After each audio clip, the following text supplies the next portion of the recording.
welcome to the Red Web. I'm Brad West, your host. This is where we talk about the culture of comic books, a little bit more in depth than your just average info, some fun stuff. We're going to do a little bit of philosophy today. We're going to be following up on our AntiHero episode when we were talking about non-traditional superheroes.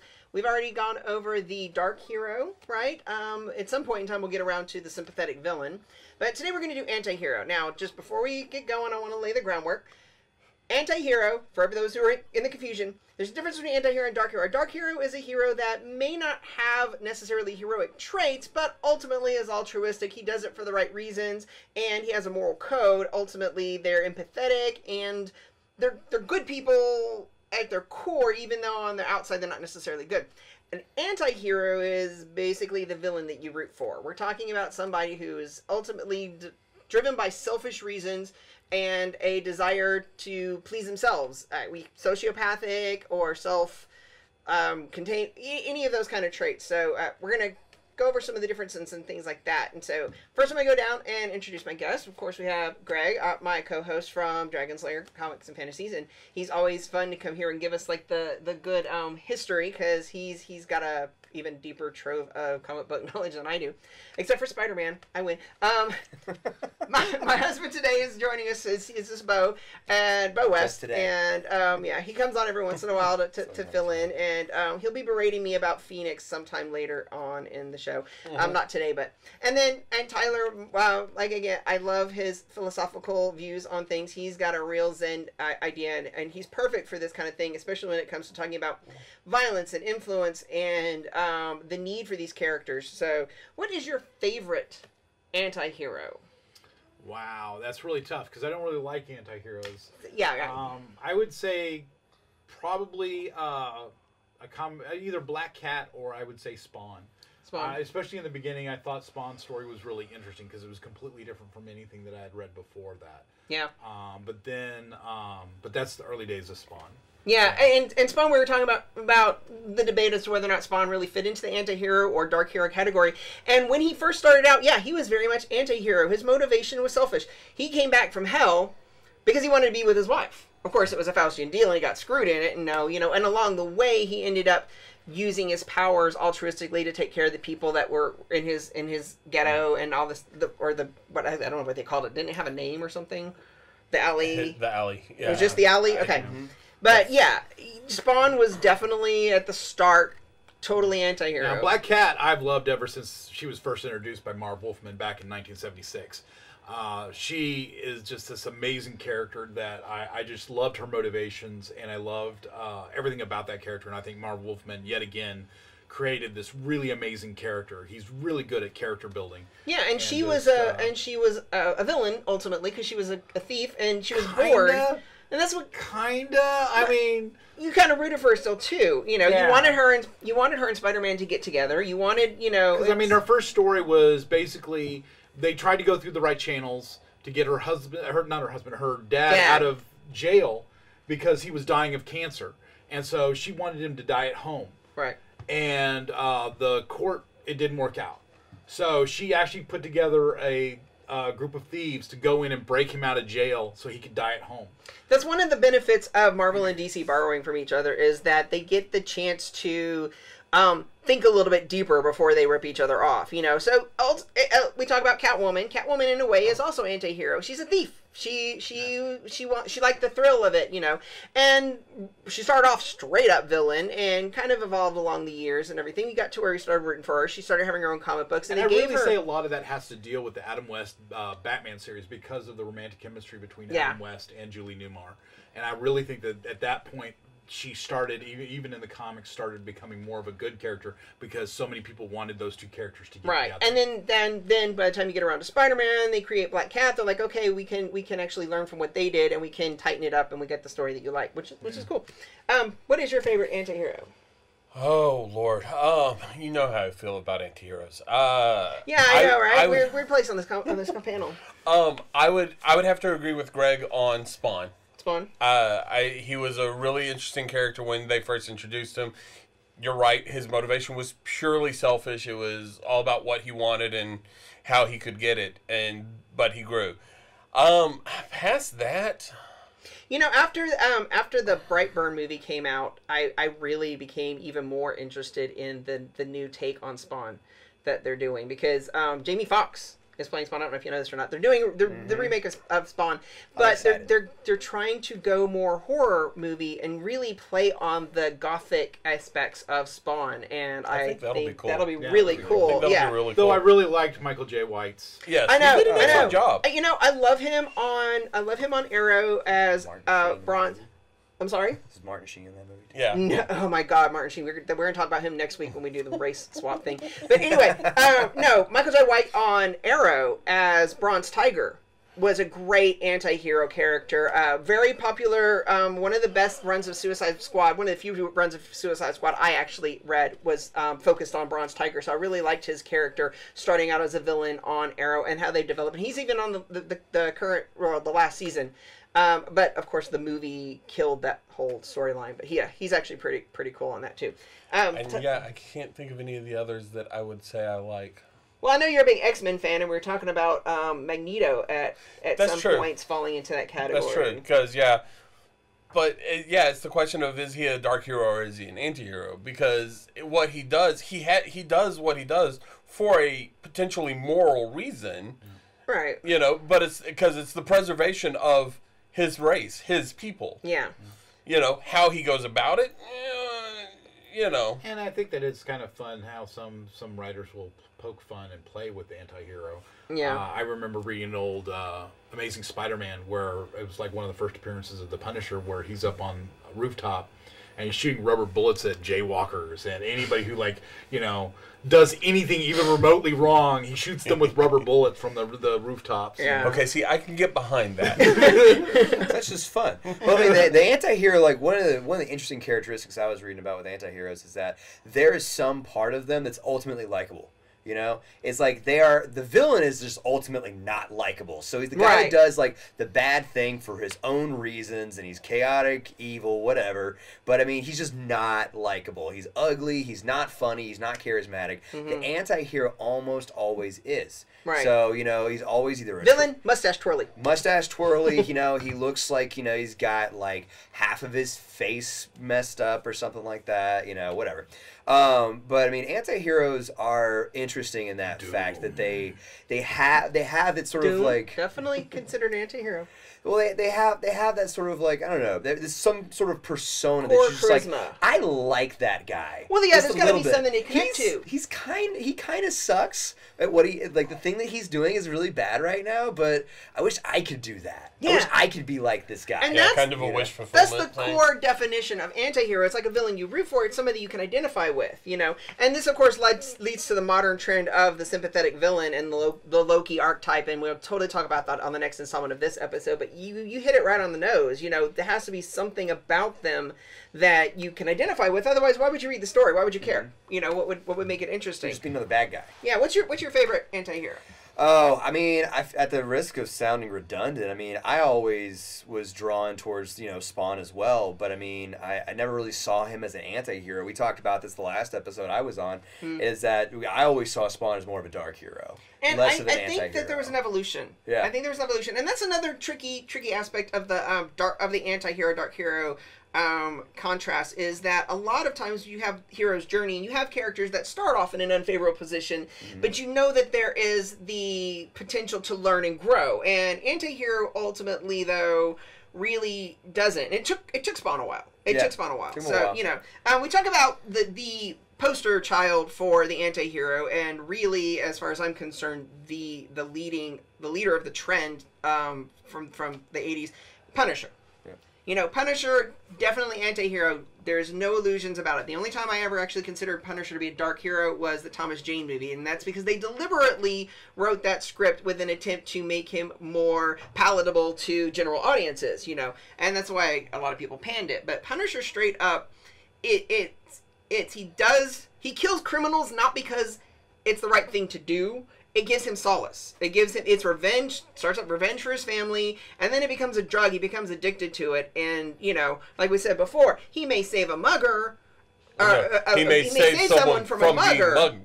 but it's not to save the person, it's to kill the mugger. You know, and he will help people that, you know, remind him of his family or that mean something to them, but ultimately it's a selfish motivation. You know, so Punisher, in contrast to Spawn, you know, Spawn eventually has people that he feels responsible for, not necessarily that he loves or cares about or that, you know, but he has to step up. You know, and it's also a lot to do with the influences of the medieval Spawn, Cagliostro, other characters on him, you know, that evolve him, but he has the potential to evolve, so that can also be construed as hero's journey in a way. So, now, my favorite, of course, is Venom, and I've had a long, arduously up and down relationship with Venom my comic book reading life, because I started reading comic books right about the time that Venom became a thing, and I loved Venom. I embraced him just like everybody else at the time as a villain, and I like him as a villain. I'm okay with him as an anti-hero. I do not like him when they try to really shoehorn him into the hero. Yeah. You know, I had problems with the Venom movie. I mean, aside from the fact, you know, Venom without Spider-Man. But aside from that, never heard the end of that. They really tried to make Eddie Brock sympathetic, and it's like, okay, first you start off, yeah, okay, you're getting it. He's a jerk. He's a jerk, and that's the whole point of the character. Is he doesn't take responsibility for his actions. He doesn't really feel the empathy or the remorse. You know, he screwed up, but he blames Peter Parker. Yeah. You know, he bonds with the symbiote that just intensifies that fantasy in his head, you know, and he blames Spider-Man for his misfortunes and everything, and doesn't take responsibility for himself, you know.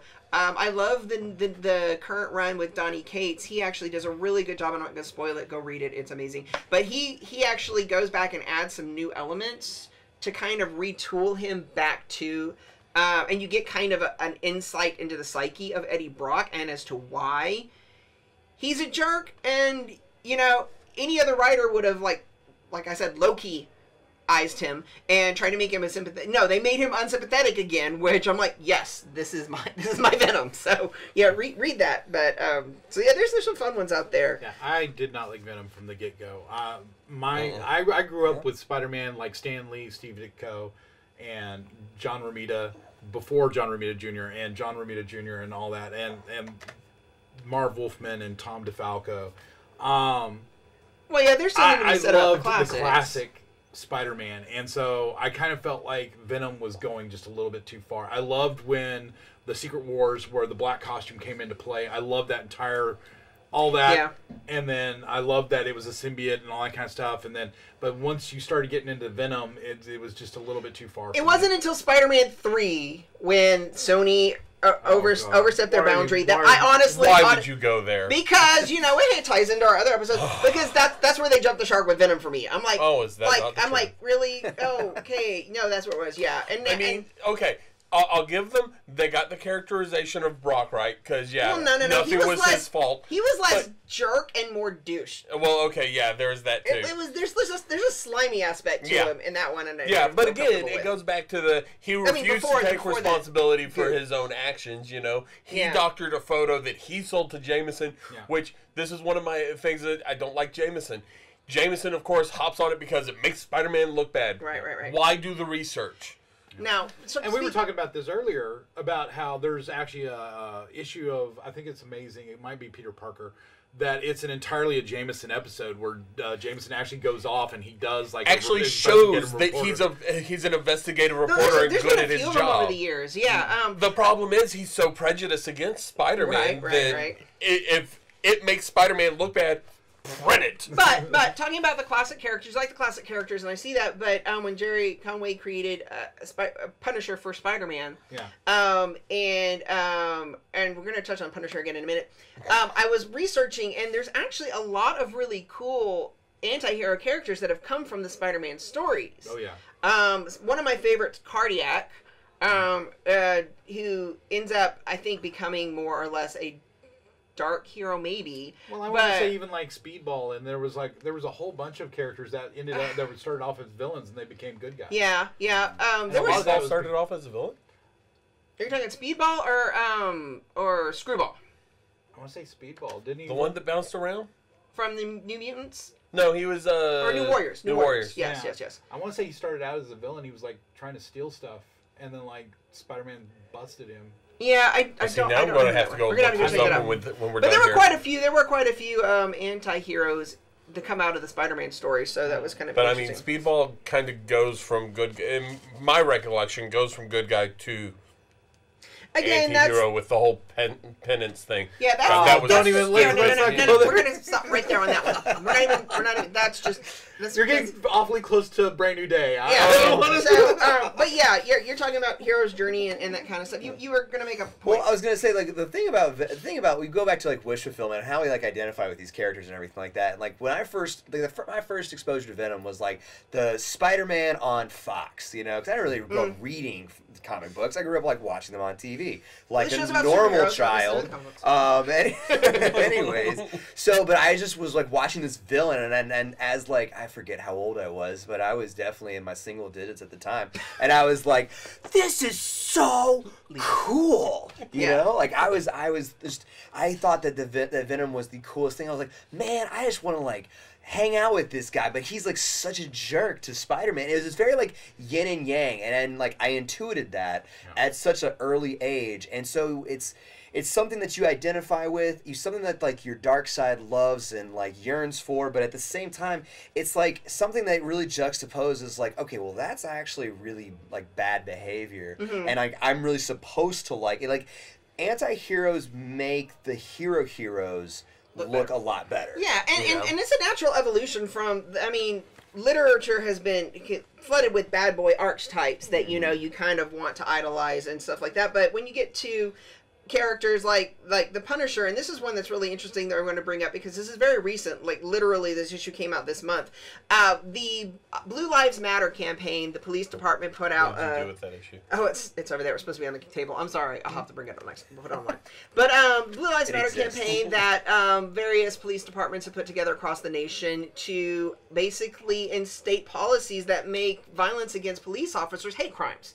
And some of them have created their own internal groupings and logos and propaganda, including borrowing the trend from military to use the Punisher skull as a kind of rallying logo. Incorporating into the logo.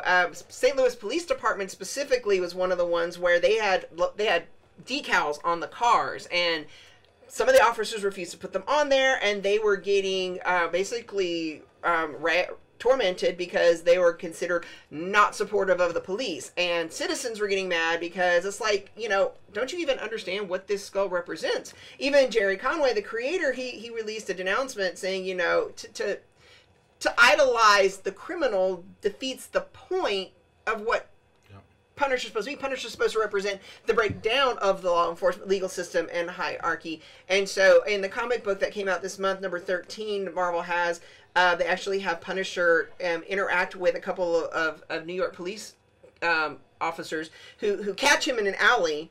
And they're like, oh my god, it's a Punisher! And they pull out their phones to do selfies and everything. And Punisher's like, what the what? And they're like, oh yeah, we like totally believe in what you're doing. We got your logo on the car. And Punisher's like, hell no. He rips it off, tears it up. They get cheesed, and they're like, "Oh, who do you think you are? Telling us who we can, and everything." He's like, "You don't do what I do. You're not me. You represent law and order." I gave up on that a long time ago, and that kind of just breaks down. That hits the nail on the head when I'm talking about anti-hero, because even Punisher knows he's anti-hero. The Netflix series he has zero was illusions. amazing. Yeah, the Netflix series was amazing because it captures Both seasons. Yeah, but it captures that. The psychological breakdown. He's screwed up. Yeah. He's not a hero in any sense of the word. And he knows it. And he knows it. Yeah, he has zero illusions about it. But at the same time, and as much as I love the PTSD storyline in that show, I mean, that was amazing how they handled that. But it kind of gave an illusion to military, like, oh yeah, Punisher's our dude. And he's just like me. I'm gonna give you a little thing here. Punisher's always been huge in the military. I know. Yeah. That's what I'm saying. saying. I mean, he is an ex-military. Yeah. But that's the problem is that, and we were talking about, what are the negative effects of these characters, especially as they're permeating pop culture, and not just in comics and superheroes. Well, I mean, it's sort of like, or are you asking, like, if it's sort of like if listening to Marilyn Manson actually made those kids shoot up Columbine. Are you saying like that? Yeah. You know, no, I don't think so at all. I think that, you know, if anything, seeing more violence in media does not make one feel like acting violently. It more so purges an urge that we all have, that we have to be honest with ourselves that we have. So that's my opinion on it. Have you ever seen the movie with Michael Douglas called Falling Down? Okay, I'm gonna post this online somewhere. Basically, he's this guy. Everything's falling apart. His whole life's falling apart, and he's getting frustrated. And he gets caught in this traffic jam, and he finally just snaps. He just snaps. Yeah, it's a great movie. It's a great movie. Moving on. Yeah, you gotta watch it. It's called Falling Down. Sure. I'll post it. Anyway. Continue. Well, I mean, I listen to a ton of, like, you know, death metal and things like that, and I mean, I'm a relatively happy person, you know? I mean, well, you know, that's why when I have a particularly bad day at work, Skyrim is my go-to game. Sure, you just I will go through and I will slaughter. And half the there's village. a lot Just because I've had like, a bad day. There is but a I lot, can get away with that in a video game. There's a lot to be I said just reload for my the game and I'm good to go. Constructive release of aggression. Sure. Yeah, you know. So media's fine, but I mean, at the same time, we can't worship these things. You know? Yeah. You cannot say like I can't. I tell the guys that shows this all the time. I'm like, you can't like really believe like some of these like satanic like, you know, like otherworldly messages that these bands. It's just a goof, you know. Right. Like they can't. These guys cannot dig into Punisher that much and put so much of their faith in this guy that is ultimately taking this chaotic neutral path to, you know, hurt and destroy without really any remorse at all. So speaking of a goof, one character that I have to iterate on in this episode, I've been dying to, especially because he's getting his own show now, is Lobo. Lobo, yeah, oh god, every time Lobo. And I hate this character. I have hated this character probably the way you hated Venom. And when Lobo was created back in '83 for Omega Man, Roger Silfer and Keith Geffen.